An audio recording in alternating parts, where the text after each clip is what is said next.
সুপ্রিয় দর্শক, আপনাদের ভালোবাসা আসলাম এক অসহায় মেয়ের কাছে। আমরা শুনবো তার জীবন কাহিনী। আসসালামু আলাইকুম। ওয়ালাইকুম আসসালাম। আসসালামু আলাইকুম। ওয়ালাইকুম আসসালাম। আপু কেমন আছো? আছি আলহামদুলিল্লাহ ভাই, আপনারা কেমন আছেন? আল্লাহ তালা খুব ভালো রাখছে। যাই হোক, তুমি আমাদের ক্যামেরার সামনে তো আগেও আসছিলে না? হ্যাঁ, আগে আসছিলাম। আগে ভিডিও করেছো, হ্যাঁ। এখনো কি কোনো সারা শব্দ পেয়েছো? না ভাই, এখনো কোনো সারা শব্দ পাইনি, কারণ অসহায় গরিব মেয়ে, কেউ তো সারা শব্দ দিতেছে না। মানে মানুষের যত চেহারা থাক, টাকা পয়সা না থাকলে এই টাকা যুগে পয়সা দিয়ে কিছু হয় না। মনে করেন যে কেউ চেহারা থাকলে পাগল হয় না, টাকা পয়সা এই যুগের দাম বেশি।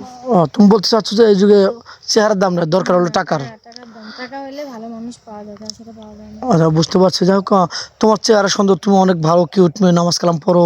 তোমার এলাকার কোনো ভাই বেরাদার কেউ বিয়ে করতে চায় নাই? আমাদের এলাকাতে মনে করেন যে যৌতুক বেশি, বুঝছেন? যৌতুক ছাড়া বিয়ে করতে চায় না। তো আমার তো সেই সামর্থ্য নেই, আমার বাবা মা কেউ নেই, সৎ কাকা কাকি, তার জন্য তাহলে তো আমারে বিয়ে দিতে পারতেছে না। আচ্ছা, তোমার এই দুটো আমাদের মুসলমানের দুটো ঈদ আসে, ঈদের ভিতরে বাবা মার কথা মনে পড়ে না? অনেকে হ্যাঁ, ডাকে। বাবা মা সবাই তো ডাকে, মা বাবা করে ডাকে না, আমি ডাকতে পারি না। আমার তো মা বাবা নেই, শুধু কান্না করতে হয়। তোমার তারপরে ওর জন্য দোয়া করি, নামাজ কালাম করি। তোমার চাহিদা মতো তুমি তো তোমার বাবা মার না, খেয়াল রাখতে পারো না, না, না। তাহলে তো খুবই কষ্ট। তো যাই হোক, আমাদের ক্যামেরার সামনে আসছো যে কোনো একটা ভালো আমার যে একটা ছেলে চাই, আমি বট গাছের মতো ছায়া চাই, কারণ সে যেন আমার পাশে সারা জীবন থাকে। আমি যেন তারা আমার পুরো ভালোবাসে, তারা আমি রাখলে রাখতে পারি সারা জীবন।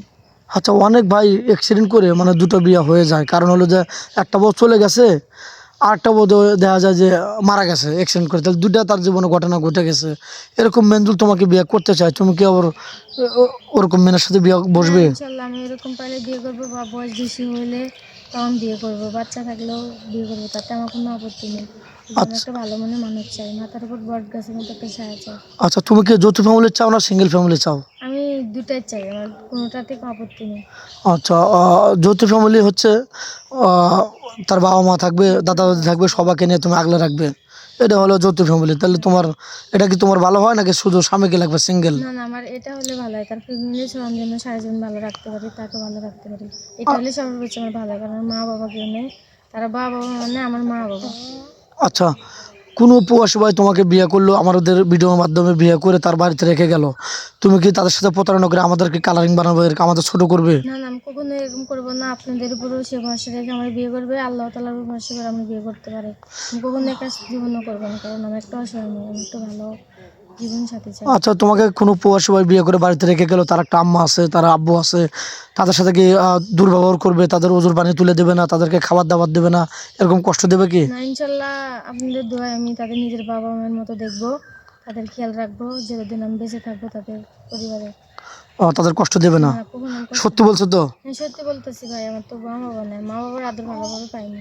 মা বাবার আদর তাদের কাছ থেকে পেতে চাও ভালোবাসা দিয়ে হ্যাঁ, তাদের নাকি? কাছ থেকে আমি নিজের মেয়ের মতো পেতে চাই, এবং নিজের মেয়ের মতো তাদেরকে আমি ভালোবাসা দিতে চাই। আচ্ছা, অনেক খুশি হলাম তোমার কথাটা শুনে, আমি মুগ্ধ হলাম, খুব ভালো লাগলো। যাই হোক, ভিডিওটা লং করতে চাচ্ছি না, তোমার তো ফোন নেই, আদৌ না আদৌ ভাই, ফোন আমার নেই। কোনো ফোন নেই, ঠিক মতো এক মুঠো ভাত খাইতে পারি না, কাপড় চোপড় পরতে পারি না, জীবনে দেখেন, কোনো। মেয়েটার খুবই কষ্ট, তার পরনের পোশাকটাও আরেকজনের, নিজের না। না।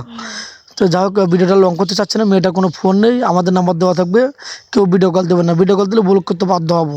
ভালো থাকবেন, সুস্থ থাকবেন, এই সবার জন্য দোয়া করি। আল্লাহ হাফেজ।